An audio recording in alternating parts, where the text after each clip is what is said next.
Hello and good morning, everybody.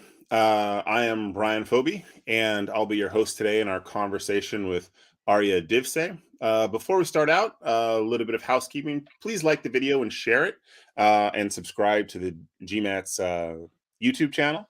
And also, if you have any questions along the way, please use the comment function to ask them, and we'll incorporate any questions that you have in our conversation here this morning. So good morning, Arya. How are you today? Morning, Brian. I'm doing really well. How are you? I'm doing well. I'm doing well. We were talking right before we started that I'm in Minneapolis, and so we're just Yeah. just starting to get those first absolutely terrible days where it's below zero, and I Yeah, try to hide out. But the sun is shining, and life is good otherwise. that's all. Um, One of the things I think that will be of interest to a lot of people is that social impact is Mhm. becoming, over the last decade ish or so, something that more people are interested in. And that's the route that you have gone. So we'll talk a little bit about that. Yeah, And in a lot of ways, your path to Duke Fuqua, which is where you are now, is very unusual. yeah. And I think it shows that, especially for top schools, and I had a conversation with Russ Morgan earlier this Oh, year, talking about Duke, and I know that Duke values, I don't know if idiosyncratic or individual. They like unconventionality in many ways, right? You yes. still got to have the core metrics, right? Yeah, yeah. Still a top school, but they do value that, and so I think that there's a lot from your journey to business school um, that can be useful. So, um, tell us about where you are. And I know you're not just an MBA student, Yeah. but what are you doing at Duke right now? Sure. Yeah, you're absolutely right. Fuqua is a place that really values everyone's individual journeys and how we can bring those individual experiences and contribute productively to our team. Because at Fuqua, we are a team, and so they want that team to be filled with diverse individuals who have had different backgrounds. And so my background and journey to business school was, like you said, very different at Fuqua currently. So I am a dual degree student. I am pursuing two master's degrees at the same time, a master's in public policy and my MBA. So for those who don't know, this is a dual degree program that runs separately. These degrees are 2 years each, but if you pursue them together, it's a 3 year program where you do your first year, at least at Duke here. I did my first year at the policy school. My second year, I began in the business school, and then my third year, the year which I'm in right now, you can take classes across both, and you finish your degree at the end of those 3 years. So that's sort of the program I'm in right now. And I thought that this program that Duke offered was really, it just fit what I wanted to do with life in terms of I've always been very interested in entrepreneurship. I had a nonprofit that I started when I did my undergrad that was, extremely impact focused. However, I was also very interested in not just on the impact side of that nonprofit, but kind of the running of that nonprofit and getting people together, problem solving on a day to day basis, just everything that entrepreneurship needs. So that was just something that I knew I wanted to dabble in throughout my life. And a program like this is very unique in the sense that it lets me stay true to my impact roots and really understand some real world challenges from a very political, policy based perspective, but come up with real life business solutions to those challenges and really think about that double bottom line as as I work. So this program and a couple of other schools offer it. So Harvard offers a dual MBA MPP and a few others. So this combination was really powerful for me, and I thought it would add a lot of value to my journey, and it has, because right now at Duke, in my first year at the policy school, I really sort of dug deep into the issue of informal labor in my home country, India. It's something that obviously I was exposed to a lot during the pandemic. I was in a batch that joined right after the pandemic. I actually deferred my admissions to after. So kind of seeing the impact that that had on a lot of the children we used to teach and their parents, a lot of whom were maids, kind of, got me interested in that space. And I used my policy degree to explore that from a political lens and what the policy gaps are and where the government interventions are lacking or where it's really hard to access those government interventions. And I've been using my time at the business school at Duke Fuqua to really design a solution for it from a company perspective. So currently I'm working on a startup. It's called Himayat, and we are trying to build a digital employment benefits platform that these domestic workers can actually, use. And it's completely funded by actually the households instead of the government. And so it is a for-profit company, but it has the second bottom line of impact within this issue that we want to address. And so I feel like it just come full circle, and I've been able to really be within the space that I like, but also do what I like. So when you say we, are you working with other peers at Duke right now to build this out? Yeah, so my co-founders are not from Duke. One of my co-founders, she is at UCL. The other is an attorney back in India. But I have been working with a lot of people at Duke to build this out. So one of my peers, my classmates, actually has worked on it with me just from a product development lens for the past 2 years. She also, we didn't do traditional internships over the summer. We actually went back to India to work on the startup, and she flew with me. She's from St. Louis, and she also chose not to do a traditional internship, and she worked with me on my startup over the summer. And her help, her name is Monica Machika, has been incredible. Just a different perspective, to the issue and being able to help us really see how we can cater the solution to our paying customer. Beyond that, I think just Duke Fuqua in general has been so helpful because they have such a targeted curriculum for people interested in entrepreneurship. We're often known as a consulting school, marketing school, but I think Fuqua's is shifting a little bit in the sense that they are becoming more and more interested in impact as well as entrepreneurship. And we have a couple of amazing centers on campus that really support with that. So we have the Innovation and Entrepreneurship Institute, which is now housed at Fuqua, led by Jamie Jones, which is incredible. The resources that they have supported me throughout. They have a class series, which is called the New Venture series, where you come in with an idea and over 3 terms, you actually progress in that class sequence to discover that idea more, then develop a solution for it, and then deliver it to the market. And so I'm in the final area of that class series. I'm in New Ventures Deliver this semester, kind of gearing up to kind of take the product to market.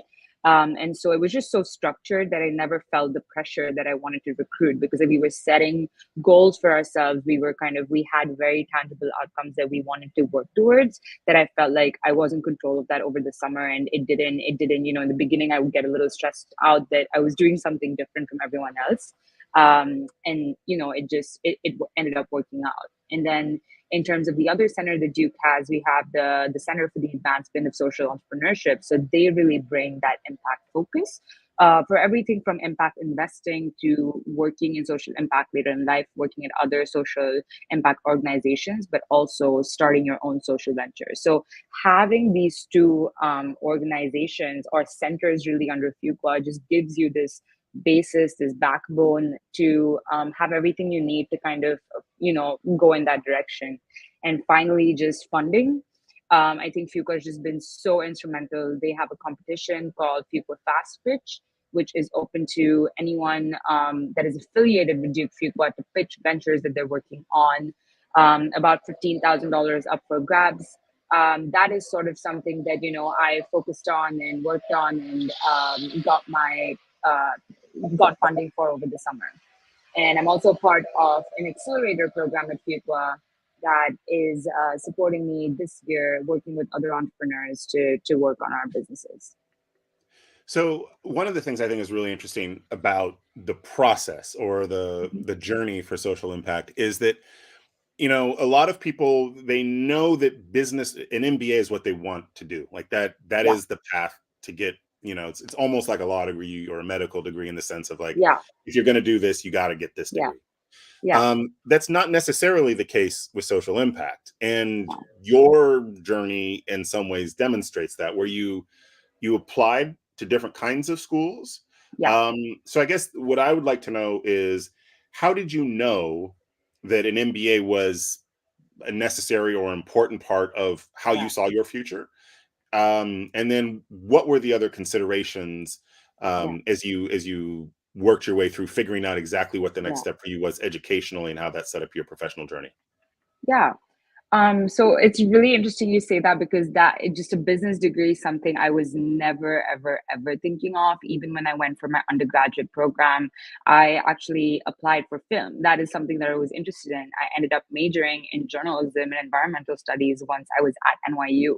And I guess that's the beauty of the US liberal arts, core, where I really got to explore what I liked and what I didn't like. And what I realized there was I do love speaking with people, being around people, understanding stories, and journalism let me do a lot of that. I was always very interested in impact. Environmental studies is something that came naturally to me. So that's something I focused on. Entrepreneurship is just something I fell into because I was, due to my interest in social impact, I was participating in a number of social entrepreneurship workshops, accelerators, things like that. And that's when I decided to start my nonprofit, and NYU funded that. So that's kind of how I fell into it. It just didn't occur to me that maybe that's something that I loved or was interested in doing until I actually started doing it. Once I started doing it, with nonprofits, it's really hard because it's not like a traditional business in the sense that your impact is really your only line. However, you need to look at other things like fundraising and, kind of ensuring that you're increasing your impact day by day. And doing that really got me excited about these challenges that I face day to day. However, it was still very early in my undergraduate years when I was exposed to this. And so I wasn't sure that that's what I really wanted to do. At NYU, I was also very interested in public speaking. I was a part of mock trial. I did mock trial for 4 years. And so that's why I thought the law would be that vehicle for impact, that I would be a lawyer, help people. I'd be able to use my skills of being able to interact with clients, be good at public speaking. And that's really what inspired my law school applications. And ended up, getting accepted to a bunch. I deferred then to get that work experience in. I worked at, again, an impact focused law firm where we supported plaintiffs who had faced discrimination either in the workplace or in university settings, some really big cases that really eye-opening and awesome, but I knew that that was missing that spark that I was getting when I was working on my own nonprofit. And so I said that, let me take another year off and do a fellowship within an impact space. And so I applied and was accepted to be a Clinton Fellow in India under the American India Foundation. And I served with an impact focused education based nonprofit in Bangalore. And, once I got into that, it really became clear to me that like I do want to be within the space where really every day I get to innovate and every day I get to tackle a problem in a different manner, not in a confined space, which is what made that switch from law to public policy. And so I was like, maybe that's the degree that's going to give me a little bit more freedom to do that. It became clear though, like with COVID, the impact that COVID had. I also realized that with my nonprofit, a lot of funding interest switched to health from education during that period, right? And so there were a lot of challenges in just running that business, staying, mission oriented. And I realized that in the future, in order to run any organization, it will be extremely difficult for me with no business background. Like I come from a family, no one has their own business or has worked in the business setting. My mom's a professor. My dad is a bureaucrat. And so they're both within extremely professional fields that had a very singular journey.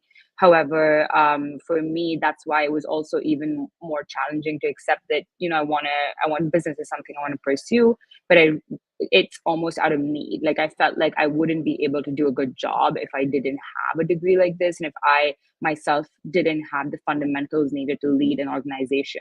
And that's really what sparked this idea of doing it in tandem with the policy degree. So for me, the business school degree was almost something that came at the very end. It wasn't something I started out with, but now that I'm getting done with my degrees, I really feel like that's been the one that's been the most valuable for me in this experience.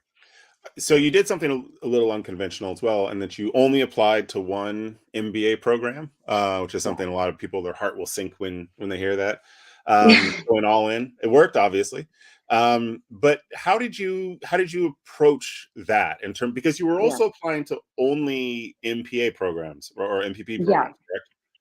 Correct. Yeah. So I think it's because of what I said earlier in terms of that was something that I decided to do after. So I knew that my priority, like no matter what, I had to get a policy degree because I wanted to be within that impact space. And so that was really a priority for me. So I made those applications first and I had, that's where I really went all out. And I had my acceptances from Harvard, Berkeley, Duke, Columbia, NYU. And so was picking between these schools. And what it came down to was just the amount of aid and the amount of support that the school offered. And I felt like Duke was best positioned to do that for me. And they gave me a really great package that I couldn't say no to.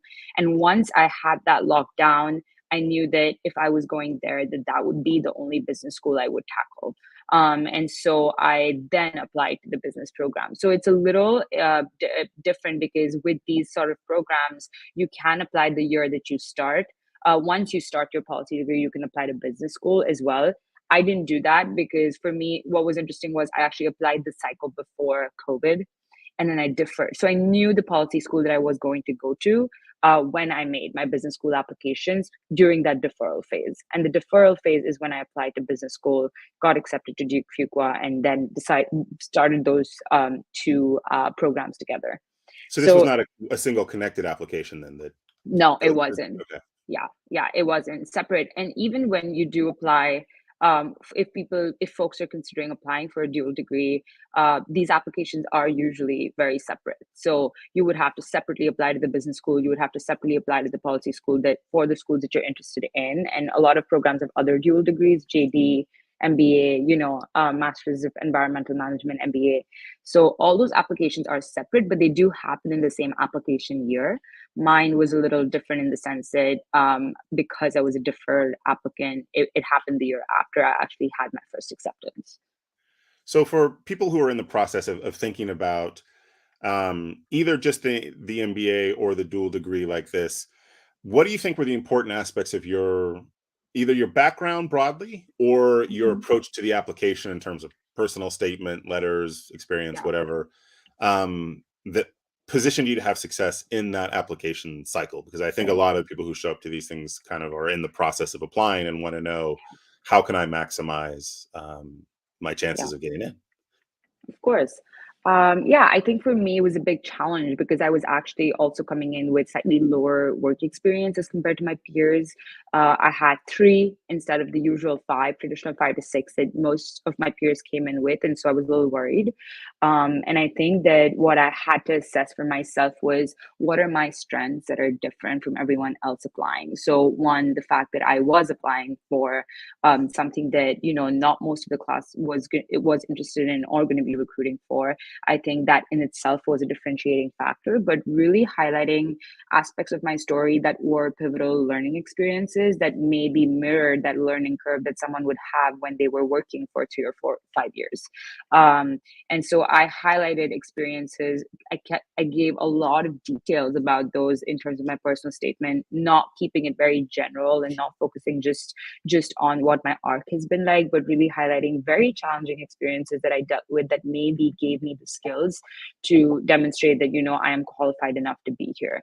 Um, Again, your grades, obviously, those matter too. I had a good, I had a 3.9 for my undergrad GPA, so I was confident with that. But I was applying with the GRE. I didn't apply with the GMAT. And so my GRE was a 328. I gave the GRE 3 times.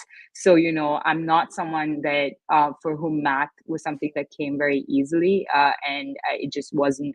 It wasn't at the point where I needed it to be, and that's something that you even need for your policy, schools. So I gave it before my policy schools, but it took me 3 times to get the score that I really wanted. But it's worth it, especially when you're an applicant that you feel like there are aspects of your application that might be questioned, or there that might be in contention when they're reviewing so many qualified amazing applicants. I think you want to do the hygiene factors that are in your control. You should definitely do those well. And so I ended up hitting that 160 for my quant, which is something I wasn't before, and then a 163 for my verbal, a 5 for my analytical writing, which got me my score. But I would stress the importance of that test for people who are coming from non-traditional backgrounds, because I think that's the only common factor that universities are able to kind of judge you on and see whether you're going to be able to do the coursework. If that is something that people are finding challenging, there's also other ways to demonstrate that you're going to be able to keep up with your coursework, like taking an econ class or taking a stats class, just to show that you have done that pre-work and are coming in, and that's not going to be an issue for you. Because I think one of the first questions that comes up is whether someone's going to be able to keep up. And so I had all of that done. In terms of my story for Duke, and what I love about Duke is that they really care. While they do care about your career interests and your grades, and that's something that they get out of your resume and your when you submit your grades, they really care about how you're going to fit within the Fuqua community and what you're going to bring to this community, not just in the classroom but outside the classroom. We're an extremely student-run school. I am one of the co-presidents of the student council at Duke, and so I know how much student involvement there is on a day-to-day basis. And for that, it's really important for the admissions to see that you're someone whose personality, whose values actually will add and enhance the school's own values. And so the essay is non-conventional. It's 20 or 25 fun facts And it's about you. 25, yeah. Yeah, 25 fun facts. And that was for me the challenge, because before that I'd written very traditional essays and I was like, oh my God, I don't know what to write. And really, while writing that application, I just had so much time to reflect on myself through those 25 things, right? What is each fact saying about me? It's not that it's just supposed to be fun, but what does that fun fact say about me?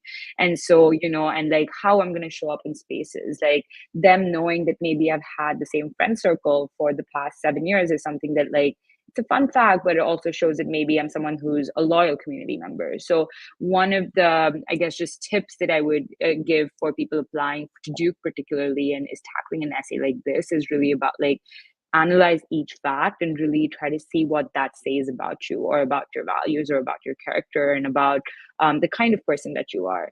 And so I thought that was an extremely interesting essay. And in the beginning, I thought it was a gimmick, like, oh, we just want to be different. But after being here, I really see that in practice. I just see like nothing would run without the kind of students that we have and how much they show up in spaces. And I think for Duke, it would be really, really important to have people like that who, want to be here, want to contribute, and are very excited to be here and excited to show up and help each other.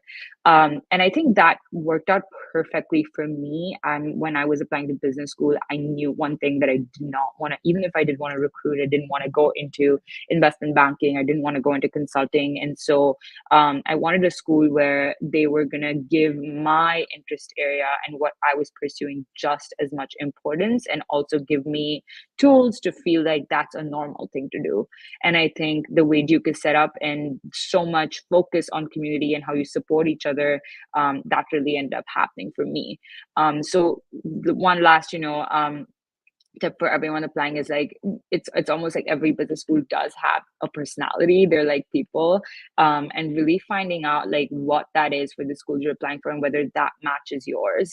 It's really, really important, because you spend so much time with your classmates and like so much time in school, really, that you want to be at a place that is conducive to your own personality and beyond just rankings, so that just something I would highlight in your application. Like, why are you a good fit, and why is this school's environment and culture a good fit for you? Yeah, and I think that is probably the one thing in applications that people skip because they Yeah, fall in love with the brand, and yeah, they convince themselves a lot of times, well, hey, it's a couple years, like I can get through it. yeah, And I keep track of, you work with clients and you sort of, the yeah, ones that do the best and the most like they get the biggest trampoline out of business school are the Yeah, ones who arrive excited about it. And if you show up exactly. because it's a lofty brand and you're just going to grit your teeth and get through it, and you're like, I don't like these people, Mhm. they're not what I'm about, but it's going to give me the bounce, it won't. Because Yeah. there's, and I don't want to turn this into a Fuqua commercial, but when I had, I think I mentioned that I did a podcast with Russ Morgan, who's one of the Yeah, it's deans at Duke, awesome. and I remember it must have been 10 or 15 years ago. I guess I'm getting old now. When they first deployed that 25 things, Yeah. I thought it was a gimmick too, just like at first. And Yeah. Yeah. over time, the thing I learned about especially when you work with clients, is that the thing that works with it is the Yeah. sheer number of things. Because when you write an essay that's say like 500 words or 1,000 words, even, you can say like three things, really. Like, these are the three things I really want you to know, and those are your resume things. Like, this is the Yeah. best Brian you're going to get. When you start like at five, you've got to start reaching for things. And when 100%. I work with clients, their personal statements and things, people will say like, be yourself. And yes, that is true, but every person has so many selves. Like, I am Brian the 100%. businessman, I'm Brian the husband, the son, the father, whatever.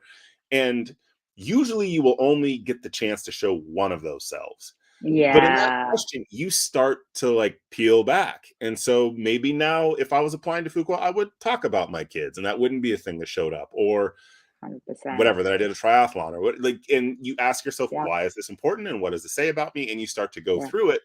And it's one of the few things that I've completely 180'd on. I was Yeah. like, this is a nonsense question. It is a silly Yeah, me gimmick. too. And now, and partly, to be honest, it's because I've met so many people who've gone to Fuqua who love it in ways that, Yeah. other Awesome. business schools are great too, but like, they love it.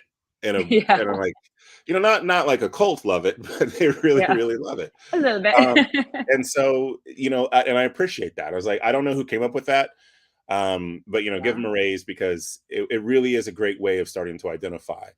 Um, 100%. yeah, and like you Yeah. said, every business school has a personality. I almost like to think of every school as like an organism. That like Yeah. it's a single entity that's created by, 200 or 300 or whatever it is, People. faculty, students, staff, etc. I don't want to go 100%. too much on this. Paul Millsap asked about what the MPP is. The MPP is Mhm. just a Master of Public Policy. Yeah. And every school, it's a little bit different in terms of like what their Mhm. focus is. Some places, and you can correct me on this, some MPP programs are almost like we're in the process of producing highly competent bureaucrats, right? And other Exactly. Yeah. MPPs are much more about solving high level problems and thinking about things kind of big picture. Something you want to add? Yeah, no, I think you captured that well. I think it's really for individuals interested in, either working for the government, like you mentioned, like being a bureaucrat, being a politician themselves, or supporting a lot of international aid organizations. Think of the UN, International Monetary Fund, people interested in working within the nonprofit space. So it's public service, public policy, and so the program is sort of built around that. We're running a little short on time, and there's one question I always love to ask people. Yeah. If you could go back from the moment you decided to apply, and I know your application, the trajectory was unusual, but if Yeah. there's one thing that you could know, other than the fact that you got in, um, at the start of the process that you know now, what is it that you would tell yourself? One thing I could know, I think like just really and I know a lot of people in the US do this. I don't know how many people because I'm an international student. So just from an international perspective, I feel like some institutions that I was a part of before I moved to the US were slightly inaccessible in terms of how much I could interact with faculty, how much I could interact, just that access level. And that sort of maybe stuck in my head as a norm. And I just wish I knew how easy it was to be able to speak with students, speak with faculty, speak with admissions, really like doing that to get a flavor of the place instead of just relying on a website and relying on what other people tell me about it. But rather, just taking that step to build those connections and build that network early on before applying to business school. I think that's really, really important for business school. And that's just something I didn't know because that wasn't in on my radar when I was applying. Like I didn't go in like a lot of people with a strategy for business school and this a whole year's worth of planning. But I think I wish I did that in terms of if like luckily it worked out for me because there was one that I was interested in and it worked out. But if I was doing an application for other business schools, just understanding that like now these things are so accessible, and especially for international students, like don't hesitate to ask. The worst that's going to happen is they say no, but you need to ask, you need to understand, you need to like reach out, you need to really step out of your comfort zone a little bit, to do that early on and build that network even before you're in business school coming in. And so yeah, that's just something I would have done a little bit more of if I were to apply again. Yeah, and even someone telling you no tells you something, right? If you get a lot of Exactly. no's from a place, Yeah. that's a piece of information that you can use. And like 100%. a website, it's a crass analogy, but a website is almost like the dating profile, and it helps you actually Yeah. meet somebody, right? And so if you can Yeah. go through that process, I know it's super hard for people who are Yeah. overseas, Yeah. but there are ways that you can have some type of meaningful contact with people 100%. at the school, both Yeah. students and faculty. It will give you a sense, and like trust and listen to and work through your intuitions on something. Yeah. So you get a little tingle, like that's Yeah. interesting or unusual or what's going on there. That will at Yeah. least give you some additional avenues to think about and investigate. Right. Right. Yeah. No, completely agree. All right. We have reached the end of our half hour. Thank Okay. you. I'm really fascinated by like kind of your process and your journey. Thanks, And it Brian. sounds like you're doing something really cool at Duke, and it's awesome that they've supported you in the way that they have. And so I want to say thank you once again to Arya Thank Divse, you. and wish you the best of luck in your third and final year in Durham and beyond. Thank you so much. This was amazing. Didn't even feel like 30 minutes. That flew by. But Yes, I thank you did. so much, I only Brian. got through half my questions, so we'll have a Appreciate you sequel guys sometime. having me. Yeah, 100%. Thank you for having me. All right, have a great day. All right. You too. Bye.